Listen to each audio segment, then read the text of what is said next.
18. RMN News, Diretso Balitang Surigao. Headliners. Sa ato mga headlines, sa ato mga balita para kuman na oras kadagkuan sa PNP, blanco pa sa mga anggulo sa nahitabong pagpusil patay sa may punta bilang-bilang kagabi. 5.3 ng magnitude galinog ang bigo sa Surigao del Sur.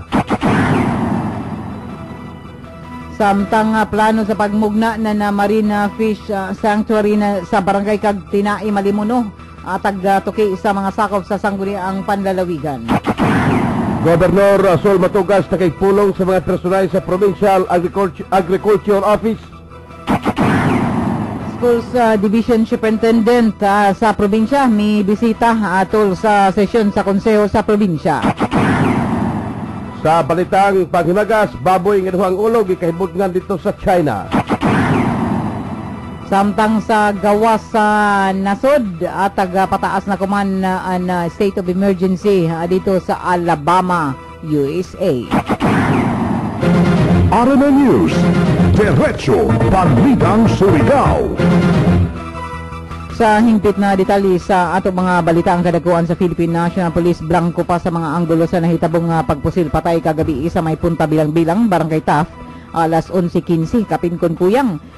Kilaya ang biktima na isa ka Godofredo Miranday, 38 anyos, isa ka financier sa pag-mina-mina o residente sa Masgad, Malimuno, Surigao del Norte.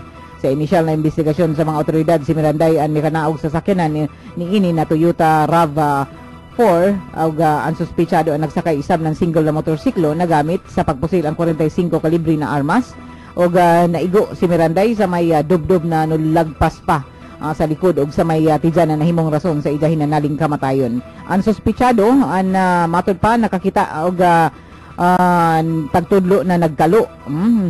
Sumaya sa nakakita na ini nagkalo og nagsukbot na sando, color puya o orange, lakip na may number 7 sa likod. Humantag himo ang krimen ang ikyas ini dajon ang suspechado na mahayag ang Chief of Police na syudad na si Colonel Jonathan Trujillo na isa sa ilatag imbestigahan kuman ang insidente na may kalabutan ini sa gold tunneling business sa Masgad. Ikaduha ang matud pa personal na panagbangi o ikatuyo ang away sa pamilya. Gitay og sa 5.3 magnitude nga linog ang silangang bahin sa Barubo, Surigao del Sur, alas 6:34 ang takna kagabi. Sa report sa PBOX, may tala ang linog sa gilayong 8 ka kilometros nga may gilagmong 176 kilometros. Gawas sa Barubo nakasinati usab og intensity 1 ang dakbayan sa Bislig. Ikumpirmar sa PBOX nga tectonic in origin ang linog nga nasinati sa maong probinsya. Plano sa pagmugna ng Marina Fish Sanctuary sa Barangay Tinai, Malimuno ang natuki sa sangguniang panlalawigan sa sesyon ni ini kuman na bago ini human na taga-refer ang Municipal Ordinance number 2 series of 2011 nga tuna sa Committee on Agriculture, Fisheries and Agrarian Reform. Sumaya pa ni board member Reggie Alaan ang vice chairman sa komitiba naggumikan sa kakuyangon sa dokumento na taga-duso ug sa natagbalik nga tuna sa Malimuno ang amo na Municipal Ordinance.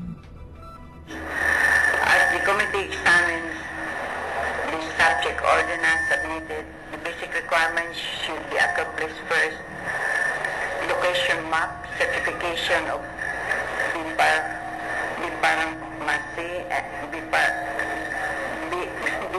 MC, and certification from IMPAR MC, public hearing with proof of attendance. Si board member Regina Alaan. Alas 7:22 sa lugar sa mga balitang lokal o sa mga pagatutukan sa administrasyon ni Gobernador Sol F. Matugas karon nga tuig 2012 mao ang food security ubos sa iyang programang HILS. Mao nga nagpatawag og tigom ang gobernador sa mga empleyado sa agrikultura sa probinsya kauban ang consultant sa agrikultura ug organic agriculture focal person sa riyon nga si Miss Rebecca R. Atiga kagahapon adlaw Enero 24. Pagkatutukas gobernador ang pagpalambo sa duha ka mga centers sa probinsya nga mao ang Ipil og Kansuhoy Farms. Gidasig og giaghat sa gobernador ang mga empleyado sa pagtrabaho o paghibog mga programa alang sa kayuhan o kabag-uhan sa sistema sa pagpanagan sa opisina nga riin siya na mismo ang magmando alang sa dali nga aksyon ug resulta. Ang gusto sa gobernador nga ang probinsya makatabang sa atong mga mag-uma o mananagat pinagi sa pagtudlo kanila sa hustong mga pamaagi sa paguma aron usab nga mulambo ang atong probinsya ug mahawas kita sa kagutom ug kalisod. Naisgutan sa mga tigo mag-Harvest International nga mosuporta sa probinsya pinagi sa pagpansay sa mga mag-uma sa pagtanom sa mga gulay, mais, prutas ug uban pang pagahimuon sa kansuhoy sa lungsod sa Del Carmen. Gi-empower usab sa gobernador ang mga team captains sa mga clustered municipalities uban sa suporta sa mga municipal agriculturist ug ang pamilya sa Department of Education na magtambayayong aron na magmalampuson ang maong programa sa probinsya ang food security. Samtang nasikop na suspetsado sa pagbaliga na Shabu, surrender pa ng laing ng mga sachet sa illegal na droga. Ang detalye ba ni kasamang Nestor Gobalia? DXRS RMN Report. Human nga nasakman og Shabu, diha siya nga lawas, mitahan pa og laing tulo pa ka mga sachet sa Shabu ang giingog sa suspetsado nga di na nasakpan pinaagi na sa gipahigayong operasyon sa kapulisan sa ginadiling drugas dito kay natabo sa barangay Navarro, Socorro, Surigao del Norte og aga suspitsado nga yung nadakpan giilang usa ka Paul Uwanite 21 anyos sa minyo og walay trabaho, residente sa barangay Tarok, Socorro, Surigao del Norte sa dugag asoy sa kapulisan sa mga lungsod pinaagi na sa Socorro Municipal Police Station og Pangulo Police Inspector Renito Asilo aga Chief of Police sa ilang pagpahigayon og anti-illegal drug operation miresulta kini sa malapusong pagkasikop sa mga suspitsado.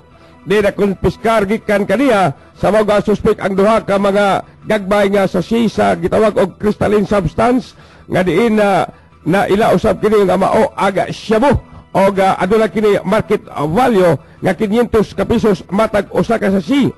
Samtang sumala pas kapulisan nga ilhan nga gipahigayon ang interogasyon ngadto na sa suspect ang mitahan pa kini og laing tulo ka mga sachet sa Shabu nga din matud pa iyaha gihapon sa iyahang posisyon og gihapon siyang posisyon dito mismo sa sulod sa residensya sa mga suspect sa pagkakaroon ang mga suspetsado aga panayon pa nga giimbestigar o gidetain dito sa Socorro Municipal Police Station alang usab sa pag-andam og kaso patok na niini. Alang sa RMN Surigao, kasama mo, Nestor Gobalia, Tatak, RMN. Radyo mo nationwide. Samtang sa Pikasbahin, Schools Division Superintendent ng Surigao del Norte may bisita sa konsiyo sa probinsya. Kasama mo sa balita, Jojo Ferrol. DXRS RMN Report. Division Superintendent ng Surigao del Norte, Dr. Evelyn Fitalvero, may bisita nga ito ng sangguniang panlalawigan kagahapon. Ini may kalabutan sa hangyo una ni Governor Sol Matugas para na musuyod sa isa ka Memorandum of Agreement UMOA tali na sa Surigao del Norte o sa Department of Education Surigao del Norte Division may kalabutan sa tinguha sa paggamit ng sports facilities ng Surigao del Norte Sports Complex. An amo na hangyo anaunang tag-refer ngadto sa Committee on Education and Culture nan sangguniang panlalawigan sa panguyo ni Board Member Mirna Romarate sa amo na pagpaabot ng hangyo an tagapasabot ni Dr. Fitalvero na an local school board ano unang mialokar ng 1.2 milyones ka pesos para na sa renta sa sports complex. But let me mention that in our financial year 2012 local school board budget, we set aside 1.2 million for rental expenses for the use of the sports complex. It's not really that free. There is 1.2 million from the local school board fund to be set aside for the use of the sports complex. Tibik sa pagpasabot ni Dr. Evelyn Fitalvero, ang Schools Division Superintendent ng Surigao del Norte. Sa nakalambuan, tatagbutyag na pinagi na sa paggamit ng sports complex. Ang dakuan may tabang nining nga na sa katakos ng mga estudyante, ilabi na sa palambo sa sports, ilabi na kataktak na ipahigaan isab ang regional meet, kuman nagsingabot na Pebrero, og pinagi sa paggamit ng sports complex, ang sumaya pa mapangandaman, og mapahanas pa ng mga estudyante, ang ilanatag sa mga takos sa natad sa sports. Hinoon na sa amon na pagparehag ng hangyo ang naaprubahan ra kagahapon sa sangguniang panalawigan. Ana mo na hangyo ng gobernador para sa pagsuyod sa isa ka MOA kaiba na ang DepEd Surigao del Norte. Para sa Armen Surigao, Jojo Ferrol, Tatak, Armen. Radyo mo nationwide. Sa gawas sa nasod taas na ang state of emergency sa Alabama, USA. Ini tungod sa pag-igo ng buhawi sa amo na lugar kundiin duha ka mga tao ang kumpirmadong patay samtang sobra gatusan isab na samaran base sa report ni Alabama Governor Robert Bentley. Sayran na ubay-ubay na mga panimayay daghan ng mga punuan sa kahoy ug poste sa kuryente ang tumba at tungod sa pag-igo ng buhawi. Tagabutyag isab na Alabama Emergency Management Agency spokeswoman Yasani Richardson na kasagaran sa mga lugar dito ang matud pa dili magihan tungod sa ng tumba ng mga punuan sa kahoy ug iban pa na mga nagkanat na lipa. RMN News Sports. Brunei 7 nawagan na mahinadyoran awan nila Floyd Mayweather Jr. ug Manny Pacquiao si NBA MVP Derrick Rose aron madadyon ang gipangayo sa mga fans ug aron magka-showdown na ang duha. Matod pa ni Rose bisa siya gusto na mahuman ang awan nila Mayweather versus Pacquiao aron mahibaw-an kung kinsa gayud ang angay tawgon na pound for pound king. May tungod isab kan Rose mas lamang si Mayweather kontra kan Pacquiao pag-abot sa defensive skills. Sa pagkaroon, nagpahuway si Rose tungod sa iyang injury. Para na sa RMN kasamo sa sports balita, kini si Charmaine Nendon, Tatak RMN. Radyo mo nationwide. Balitang Showbiz. Sila Christina Reyes o Maricar Reyes ang makapareha nila Piolo Pascual o Jericho Rosales sa teleserye na mabutay sa ABS-CBN na nagtitulo na nang dahil sa pag-ibig. O kuman pa lamang excited na ang upat, labi na si Piolo Pascual tungkol kay duol na ipagawas mo na serye.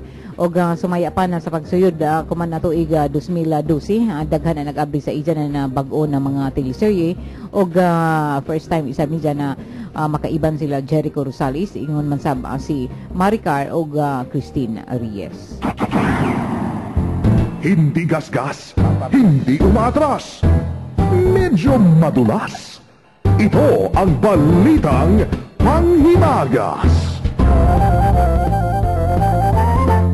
Gikahibulungan dito sa Guangzhou, China ang pagkahimugso sa usa ka talagsaong matang sa baboy nga dunay 2 ka uno. Giaso ni Loy Chin nga natawo ang bakten apan dako ang iyang kasubo kay namatay rasab kini pipila ka oras ang bilabay. Umika din gisusi karon sa Animal Center sa nasod ang maong bakten aron masuta kung unsay rason o nahimong proseso nganong nakaangkon kini og 2 ka ulo. Mga kasama niyo debate ang diretso balita nga Surigao ning adlaw nga Miyerkules 25 sa bulan sa Enero tuig 2012. Advance Happy Valentine sa itong mga suki. Sunod semana Pebrero na mga kasama, no? Kasama mo sa balitang serbisyo publiko, John Estanio. Gay Chu, Tatak RMN. RMN News. Diretso Balitang Surigao.